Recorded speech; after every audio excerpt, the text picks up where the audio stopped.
திமுக முறைப்படி முஸ்லிம்களை நடத்திச்சு. எப்படி நடத்துச்சு? முதன்முறையாக ஆட்சிக்கு வந்ததுமே மீலாது நபிக்கு அரசு விடுமுறை அறிவித்தவர் கலைஞர் கருணாநிதி. இந்தியாவிலே முதன்முறையாக உருது பேசும் முஸ்லிம்களை பிற்படுத்தப்பட்டோர் பட்டியலில் சேர்த்தவர் கலைஞர் கருணாநிதி.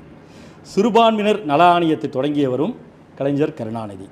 வக்பு வாரிய சொத்துக்களை பராமரிக்க முதலாக மானியம் வழங்கியவரும் கலைஞர் கருணாநிதி. தமிழ்நாடு சிறுபான்மையினர் பொருளாதார மேம்பாட்டு கழகம் தொடங்கியவரும் கலைஞர் கருணாநிதி. உருது அகாடமியை தொடங்கியவர் கலைஞர் கருணாநிதி. காகிதமில்லத் மணிமண்டபம் கட்ட நிதி ஒதுக்கி இடம் ஒதுக்கியதும் கலைஞர் கருணாநிதி. பிற்படுத்தப்பட்டோர் இடஒதுக்கீட்டில் இஸ்லாமியர்களுக்கு 3.5% விழுக்காடு உள்ஒதுக்கீடு கொடுத்தவரும் கலைஞர் கருணாநிதி. காகிதமில்லத் மகளிர் கல்லூரியை உருவாக்கியவர் கலைஞர் கருணாநிதி. இப்படி சொல்லிக்கொண்டே போலாம். இந்த மாதிரி பல விஷயங்கள் கலைஞருடைய ஆட்சி காலத்தில் செய்யப்பட்டாங்க. அது மட்டும் இல்லாமல் இந்த ஆட்சி அமைந்தவுடனே சிறுபான்மையினர் ஆணையம் அமைக்கப்பட்டதும் கலைஞருடைய ஆட்சியில் தான். அதே மாதிரி சிறுபான்மையினர் விடுதியில் பண்டிகைகளுக்கு சிறப்பு உணவு வழங்கப்பட்டதும் இதே திமுக ஆட்சியில் தான்.